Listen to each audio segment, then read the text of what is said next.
Well, I'm back at it. It's kind of like I say this and hope my wife's not watching. I'm working on my second pot of coffee. I've been up since about 4 o'clock this morning, and it's, I don't know, according to the clock there, 9:15. So I deserve it, right? Anyway, back in 1966, well, actually, I read the book in about 1972, but in 66 there was a book written by Furman Bisher called Strange But True Baseball Stories. And this is it right here. I actually have read this book 2 or 3 times over the course of my life, usually as a young man, because I like the stories and they were pretty good. But I'm gonna steal that title and probably repeat it several times for over the next year, because I have a lot of strange but true baseball stories I'd like to talk to you about. Some of which you probably heard. I'm going to tell you these stories, and I'm going to show you the baseball cards that validate the player's existence, and maybe give you a new appreciation for, I don't know, the baseball card, the player, the teams, the era, whatever it might be. But they're interesting stories, and we're going to start with Jack Lorky. Strange but true baseball stories. You probably have heard the story before. When I decided I wanted to do this, I decided, well, I'm going to find out the details of all the story parts that go along with this, all the elements. And you'd be surprised how much of the elements are not captured and written down. It's just been a story that's been repeated. I believe it, but I would sure like to know the details. So I'm going to throw in as many details as I can, like the who, what, when, where, and how.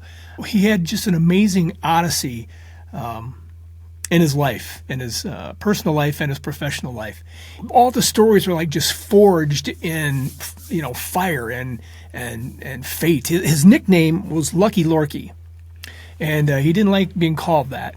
But there's never been a guy, I think, in the world that's cheated death as much as Lucky Lorky, Jack Lorky. He entered World War II, taken to the battlefield where he was on his way. The transport train derailed and tipped over and caught on fire and killed a lot of people.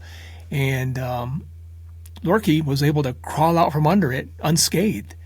And that's one of the first things that of note happened in his life. It's also one of the things I could not find any detail on. I couldn't find out where it was supposed to be at.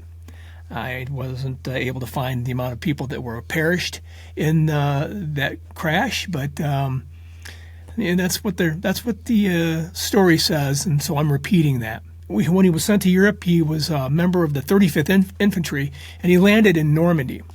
Now, you know about Normandy because you've probably seen Band of Brothers and Saving Private Ryan. That's where he was at. And he had to wade through all that surf, just churning with, shrapnel and bullets. And then he had to walk through the frozen forests there during the Battle of the Bulge. And he had to advance through deep snow and just over bodies. He just had it bad. And again, the men beside him in battle and en route to battle died. They just dropped. They were shot. They were shelled. They were swept out of their places of safety by an explosion and killed. And he walked out unscathed. And he did have a few small problems with shrapnel hitting him, and he was injured, and he did win a Purple Heart, but nothing like the gentleman who didn't make it. And he didn't speak of this a lot. He didn't talk a lot about it, but he said during the landing at Normandy, he said to his son that all he wanted was to get off the damn boat. And I can understand that after seeing those movies that we just said before. He was in 6 battles altogether. So when the war ended, Lorky came back, and as I had said earlier in this video, that Lorky liked high school, and he played baseball in high school and was very good at it. And it looked like he was going to move up and move on to a bigger playing field. So when he got back, he was supposed to be scheduled to fly home. And as he was looking forward to getting home and getting back to playing baseball and everything, he was bumped by a high-ranking officer from his flight back to California. 45 minutes after that flight, that plane went down and killed everybody on board. And he wasn't on it because he got bumped. And he was really looking forward to going on that flight because he'd never been on a plane before. So think about that. His first time on a plane would have been his last time on a plane. But the really chilling twist here, like I said, he wanted to get back home and get back to baseball. Was he in 1946 was playing for the Spokane Indians, and he was on the team bus headed through the Cascade Mountains. He was on his way to lunch one day with the rest of the team, and they were intercepted by two motorcycle cops that stopped in and said, "Hey, we got word from San Diego that some guy named Jack Lorke's wanted back in San Diego."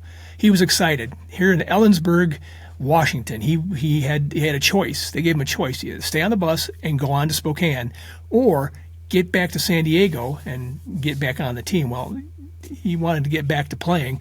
There's a good chance he was going to move up in the farm system, maybe even to the big team if he can get back to San Diego. So he went ahead and started heading back out. After lunch, he went out and started hitchhiking. Later that night, on a slick road deep in the Cascades, the bus had swerved and to avoid a car that had crossed the center line and plummeted down an embankment. And went right down a hill, tumbling over and over and over, 300 to 500 feet to the bottom. And when it hit, it burst into flames. And the bus ended up on its side, and it killed 9 of the 15 team members on board. And 3 of the 6 survivors never played baseball again. 8 of the 9 who died had survived action in World War II. And Jack didn't find out about the accident until he got back down to San Diego, and he found out that both of his roommates had been killed. There's a book written about that awful incident, and it's titled Season of Shattered Dreams. So Lorke played 112 games for the Giants in 1947, and so he started as a third baseman. He hit .240, 11 home runs, 35 RBIs, and one of his home runs, believe it or not, was of particular significance for the Giants. It was the team's 183rd home run of the season, which broke a major league record at that time for home runs in a season. And that record was held by the 1936 New York Yankees. Of course, it's been broken many times since then. And he played 7 major league seasons and never lost sight of how fortunate he was. He never embraced that nickname Lucky, didn't like that at all. But his extraordinary survival ensured that this story would never be forgotten. It's Jack Lorke from the 1953 black and white Bowman set. Strange but true baseball stories. Before the headlines, before the pennant chase, before he became known as one of the toughest shortstops in the league, Billy Georgis found himself at the center of a love story destined for danger. It was July 1932, and Georgis, a young, talented, and living the fast-paced life of a Chicago Cubs ballplayer, had become romantically involved with a lady named Violet Valley. She's a striking showgirl from the Windy City. She was known for her beauty, her passion, and her volatility. Not always a good combination. Their relationship burned fast. It burned bright. They lived in the same hotel, the Hotel Carlos, there in Chicago, and for a time they were inseparable. But as quickly as the romance had begun, it started to unravel, and Georgis, detecting there might be an issue here, tried to end things, but he wanted to just step away quietly. Well, Valley was devastated. She was in despair, and she got to the point where she believed that Cubs outfielder Kai Kyler convinced Georgis to leave her. And it was a belief that she would later write into a desperate suicide note. And on July 6th, Violet confronted Georgis in his room, and what followed was just this chaotic, emotional eruption. A gun was drawn. Moments later, shots rang out through the hotel. Georgis fell, and with a bullet wound, he was still alive but bleeding. Valley turned the weapon on both him and herself. And consumed by heartbreak, confusion, and fear, and abandonment, she did shoot herself. Within a week, charges against her were dismissed because Georgis refused to testify. He stood in court and he asked, that she should be released, shielding her from the legal consequences. Now, according to later accounts, including those by baseball executive Bill Veeck, Georgis may have been covering for a married teammate who was the true source of the conflict. taking the blame onto himself to protect another man's family. So, after the shooting, Valley continued to struggle. She became entangled in a blackmail case involving letters that she had written in emotional turmoil and letters threatening Georges, letters someone else later used against her, sort of in a blackmail situation. Well, for Georges, life went on. Baseball season went on too, and he just returned to the field remarkably after being shot. After he recovered from his wounds, he helped the Cubs to a 1932 pennant. But the incident followed him, inspiring comparisons to later real-life tragedies and even contributing to Bernard Malamud's book, The Natural, with Roy Hobbs, played by Robert Redford. Incidentally, the next person we're going to talk about is also considered part of the influence of the character in that movie. But the heart of the story just isn't a baseball story. It's a collision of love and desperation and loyalty. And in an era when public figures, kind of hid behind things and hid their pain and all that stuff, Georges protected Violet Valley even after she nearly killed him, leaving behind a tale that's as dramatic as anything you'd see in the movies or on TV. This is a 1940 play ball, Bill Georges. It's not in great shape, but I do love the card. He tried to end that relationship, and it kind of just blew up in his face. Like I said, volatility, never a good quality when describing a person's personality. Okay. Strange but true baseball stories. Our third and last strange but true baseball story is Eddie Waitkus. Now, you're thinking, oh, yeah, I know that story. That's the story about him getting shot. And yep, it is, partially. People don't realize he wasn't just a good player. He was a war hero, a real war hero. He was a decorated soldier that survived some of the most brutal fighting in the Pacific Theater. And, he was the son of some Lithuanian immigrants, grew up in Boston. He excelled on the field and in the classroom. He was a smart kid, but none of that prepared him for what he was going to see in World War II. He entered the Army in 1943, like Jack Lorky, and was assigned to the 544th Engineering Boat and Shore Regiment. And he landed in that first wave of multiple amphibious assaults. He saw 17 straight months of combat in New Guinea, Bougainville, Morotai, and the Philippines. So he was where the action was, and it wasn't good action.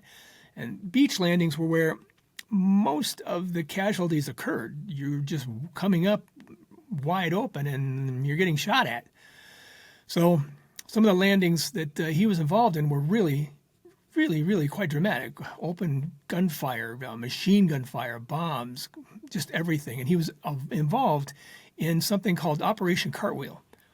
Now, during his time, with everything blowing up around him and bullets whizzing by, he left the safety of his foxhole to save fellow soldiers who were bleeding out. On Morotai, he waded ashore in deep water under fire, later telling National League President Ford Frick that the landing felt like opening day. He says your heart was pounding, and he just kept checking his gear 100 times. He actually had a lot of contact with Ford Frick during this time, which I don't know why he would do that, but maybe he just wanted to make sure Ford kept him in mind when he came back that he still wanted a job in the league. Well, there were guys dying on either side of him as well when he was fighting on Luzon. He narrowly avoided capture by the Japanese on Luzon, and he survived every assault, finishing the war with 10 service awards, including 4 Bronze Stars. Only after Manila was secured did Waitkus touch a baseball again. He played in high-stakes games at the restored battle-scarred Rizal Stadium there in the Philippines. And when Japanese surrendered, he returned home a sergeant and a hero. Now, you know the story where he got into a little trouble because peace did not spare him from danger. In 1949, Waitkus was lured to a Chicago hotel room by a woman named Ruth Ann Steinhagen. Steinhagen was an obsessed fan. That's how we're going to describe her. She was kind of broken. She shot him in the chest and the bullet pierced his lung, just missed his heart by inches. And he nearly died on the operating table, but recovered after multiple surgeries. Now, again, this story and the story of Billy Georges kind of maybe had some bearing on The Natural, the movie and the book by Bernard Malamud. And maybe it was. Maybe they did. Astonishingly, he returned to baseball the next season, becoming one of the game's most respected players. Now, for Eddie Waitka's survival on the battlefield and beyond, that was a part of the story long before he stepped back onto a major league diamond. This is a 1951 Bowman card of him playing for the Phillies. I love the 51 Bowmans. I like the 52 the best, but these are beautiful little cards. This is Eddie Waitkus, war hero and darn good ball player. Strange but true baseball stories. Hope you enjoyed that. If you did, please leave a comment. I'd love to hear from you. And please give me one of the thumbs up. That helps me out with the algorithm. And comment if you can. I appreciate it. Talk soon.